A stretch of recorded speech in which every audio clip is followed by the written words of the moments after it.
बिस्मिल्लाहिर्रहमानिर्रहीम। दोस्तों, वज़ीर-ए-आज़म लोन स्कीम 2025 के लिए तमाम तर तफसीलात जारी कर दी गई है। दोस्तों, वज़ीर-ए-आज़म लोन स्कीम के तहत जो 5 लाख रुपए का सूद के बगैर कर्जा मिलता था, अब इस रकम को बढ़ाकर 15 लाख रुपए कर दिया गया है। दोस्तों, वज़ीर-ए-आज़म शहबाज शरीफ की जानिब से वज़ीर-ए-आज़म लोन स्कीम के लिए जो कागजात की शरत थी उसको भी मिनिमम कर दिया गया है, और बहुत से शरात ज़वाबित हैं जो थोड़ी सी सख्त थी, उनको भी नॉर्मल कर दिया गया है। इस वीडियो के अंदर मैं आपको डिटेल के साथ बताऊँगा। अगर आप 2025 में वज़ीर-ए-आज़म लोन स्कीम के लिए अप्लाई करना चाहते हैं तो इसके लिए अहलियत का म्यार क्या है, कितना कर्जा आप ले सकते हैं, तमाम तर तफसीलात स्टेप बाय स्टेप इस वीडियो के अंदर आपको बताई जाएगी। तो चलते हैं वीडियो की तफसील में। सबसे पहले नंबर पे दोस्तों आप अपने स्क्रीन के ऊपर देख सकते हैं वज़ीर-ए-आज़म लोन स्कीम की ऑफिशियल वेबसाइट मेरे सामने ओपन है। दोस्तों, अगर आप किसी भी कारोबार के लिए कर्जा हासिल करना चाहते हैं तो आपकी 21 साल से लेकर 45 साल के दरमियान में होनी चाहिए, ठीक है। स्पेशली अगर आप ई कॉमर्स का कारोबार शुरू करना चाहते हैं या IT के रिलेटेड कोई कारोबार शुरू करना चाहते हैं तो आपकी कम से कम एज 18 साल होना ज़रूरी है। इसके बाद दोस्तों, जैसा कि मैंने आपको बता दिया है, पहले वज़ीर-ए-आज़म लोन स्कीम के तहत जो टायर 1 है इसके तहत आपको 5 लाख रुपया ज़्यादा से ज़्यादा सूद के बगैर कर्जा मिलता था, ठीक है। अभी भी यहाँ पे इन्होंने अपडेट नहीं किया क्योंकि वज़ीर-ए-आज़म शहबाज शरीफ की जानिब से कल ही इसकी अनाउंसमेंट की गई है। अब ये जो 5 लाख रुपए की रकम है इसको बढ़ाकर 15 लाख रुपए कर दिया गया है। अब आप पहली कैटेगरी के तहत अगर कर्जा अप्लाई करेंगे तो आप सूद के बगैर ज़ाती ज़मानत के ऊपर सिर्फ शनाख्ती कार्ड के ऊपर आप 15 लाख रुपए का कर्जा हासिल कर सकेंगे। इसके बाद दोस्तों, इसी तरीके के साथ अगर आप कैटेगरी 2 के तहत कर्जा लेंगे तो आप 5 लाख रुपए से लेकर 15 लाख रुपए का कर्जा ले सकेंगे, लेकिन इसके ऊपर 5% सूद आपको पे करना होगा, ठीक है। ये चीज़ अपने ज़हन में रखें। इसके बाद दोस्तों, अगर आप कैटेगरी 3 के तहत कर्जा लेंगे तो आप 15 लाख रुपए से लेकर 75 लाख रुपए का कर्जा ले सकते हैं। इसके ऊपर भी आपने 7% सालाना बेस पे सूद पे करना होगा। तो ये चीज़ें आपने अपने ज़हन में रखनी है। इसके बाद दोस्तों, यहाँ पे बहुत अहम तफसीलात हैं जो भी मैं आपको बताना चाहता हूँ। कुछ यहाँ पे इन्होंने अहलियत और ना अहलियत के लिए शरात ज़वाबित रखी है। नंबर 1 पे दोस्तों, अगर आप ऑनलाइन दरख्वास्त जमा करवाएंगे तो आपका दरख्वास्त कबूल होगी। ऐसे तमाम पाकिस्तानी मर्द ख़वातीन जो फिजिकल दरख्वास्त किसी बैंक में जाकर जमा करवाएंगे उनकी दरख्वास्त को रिजेक्ट कर दिया जाएगा। किसी के धोखे में आपने नहीं आना, सिर्फ आपने ऑनलाइन अप्लाई करना है। यहाँ पे उन्होंने क्लियरली बता दिया है फिजिकल एप्लीकेशन जो है वो किसी भी बंदे की कबूल नहीं होगी, आपने सिर्फ ऑनलाइन अप्लाई करना है। यहाँ पे आपको लिंक भी दे दिया गया है, ठीक है। आगे जाके मैं आपको बताऊंगा आपने ऑनलाइन अप्लाई कैसे करना है। दूसरे नंबर के ऊपर दोस्तों, ये स्कीम सिर्फ रेजिडेंट पाकिस्तानियों के लिए है जो पाकिस्तान में रहते हुए अपना कारोबार शुरू करना चाहते हैं, वो कर्जा स्कीम के लिए दरख्वास्त जमा करवा सकते हैं, ठीक है।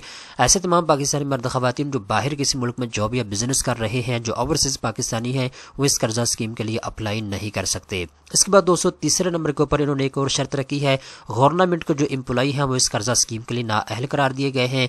सिर्फ वही लोग इस स्कीम के लिए अप्लाई करें जो कि प्राइवेट सेक्टर के अंदर जॉब कर रहे हैं। इसके बाद दोस्तों, यहाँ पे एक और चीज़ इन्होंने क्लियरली बता दी है कि इसके लिए जनरल जो रिक्वायरमेंट है, एजुकेशन की जो रिक्वायरमेंट है उसको बिल्कुल ख़त्म कर दिया गया है। कोई एजुकेशन भी आपके पास नहीं है, थोड़ा बहुत एक्सपीरियंस है किसी फील्ड में, तो आप कर्जे के लिए अप्लाई कर सकते हैं। तो ये चीज़ आप अपने ज़हन में रखें, ठीक है। अब दोस्तों, मेन चीज़ की तरफ आते हैं। अगर आप वज़ीर-ए-आज़म लोन स्कीम के लिए 2025 में दरख्वास्त जमा करवाना चाहते हैं तो आपने यहाँ पे अप्लाई फॉर लोन के ऊपर क्लिक करना है। अब मैं आपको गाइड करता हूँ आपने स्टेप बाय स्टेप अप्लाई कैसे करना है, ठीक है। इसके बाद दोस्तों, आपके सामने इस तरह का पेज आ जाएगा। यहाँ पे दोस्तों, सबसे पहले नंबर पे आपने अपना शनाख्ती कार्ड नंबर लिखना है यहाँ पे, और इसके बाद आपने शनाख्ती कार्ड की इशू डेट लिखनी है, आपका शनाख्ती कार्ड कौन सी तारीख को बना है। इसके बाद दोस्तों, आगे आपने कर्जा सेलेक्ट करना है, आपको कितने कर्जे की ज़रूरत है, ठीक है। इसके बाद दोस्तों, सिंपल आपने इंटर के ऊपर क्लिक कर देना है। जैसे दोस्तों आप इंटर के ऊपर क्लिक करेंगे तो आपके सामने ऑनलाइन फार्म आ जाएगा, आप इस फार्म को पुर करके जमा करवा सकते हैं। तो दोस्तों, आप अपने स्क्रीन के ऊपर देख सकते हैं फार्म आ चुका है। इस फार्म को मुकम्मल तौर पे आपने पुर करना है, पुर करके आपने इसको जमा करवाना है, ठीक है। सबसे पहले नंबर पे ज़ाती मालूमात आपसे ली जाएगी, ठीक है। और इसके बाद नीचे आए तो यहाँ पे आपसे दूसरे नंबर के ऊपर बिजनेस की मालूमात ली जाएगी, जो बिजनेस आप शुरू करना चाहते हैं। इसके बाद कर्ज की मालूमात ली जाएगी, आपसे कितना कर्जा आपको चाहिए और कितनी मुद्दत के लिए चाहिए, और इसके बाद फाइनेंसिंग की तफसीलात आपसे पूछी जाएगी, ठीक है। तो ये तमाम जो रिक्वायरमेंट है आपने अच्छे तरीके के साथ फार्म को पुर करना है और पुर करके आपने इसको सबमिट करना होगा। जैसे कि मैंने शुरू के अंदर आपको बता दिया है, ऊपर आपको यहाँ पे पूछा जा रहा है किस बैंक से आप कर्जा लेना चाहते हैं, नेशनल बैंक से, HBL बैंक से, बैंक ऑफ पंजाब से, बैंक ऑफ खैबर से, अस्करी बैंक से, बैंक इस्लामी से। तो मेरा आपको मशवरा ये है, वैसे तो आपकी अपनी चॉइस है, जिस बैंक से मर्जी आप कर्जा ले सकते हैं, लेकिन कोशिश करें आप नेशनल बैंक या बैंक ऑफ पंजाब का नाम सेलेक्ट करें क्योंकि ये दोनों बैंक इस स्कीम के तहत सबसे ज़्यादा कर्जा फराहम कर रहे हैं।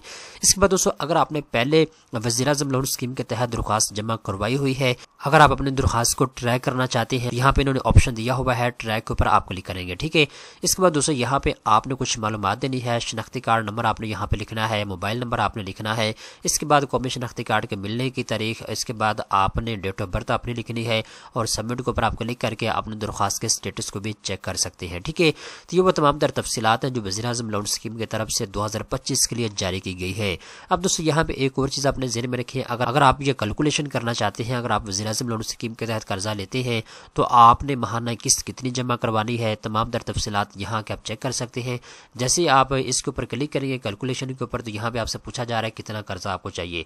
तो फ़र्ज़ करें यहाँ पे मैं इनको बताता हूँ जी मुझे 5 लाख रुपए की ज़रूरत है। ठीक है, तो मैं यहाँ पे 5 लाख रुपए लिख देता हूँ और इसके बाद यहाँ पे नीचे मेरे से पूछा जा रहा है कितनी मुद्दत के लिए आपको कर्जा चाहिए। ठीक है, तो 8 साल तक का मेरे पास टाइम है, 8 साल को मैं यहाँ पे सिलेक्ट करता हूँ। इसके बाद मैं कैलकुलेट के ऊपर क्लिक करता हूँ। इसके बाद दोस्तों यहाँ पे देखिए मेरे सामने तमाम दर तफसीलात आ चुकी है, कर्जा कितना मुझे चाहिए, कितनी मुद्दत के लिए चाहिए और मुकम्मल जो पेमेंट प्लान है वो नीचे इन्होंने जारी कर दिया है। ठीक है, तो इस तरीके के साथ तमाम तर तफसीलात आप यहाँ आके चेक कर सकते हैं। आई होप आपको तमाम तर तफसीलात समझ आ चुकी होगी। इस तरह की मजीद अच्छी अच्छी मालूमात हासिल करने के लिए चैनल को सब्सक्राइब कर लें।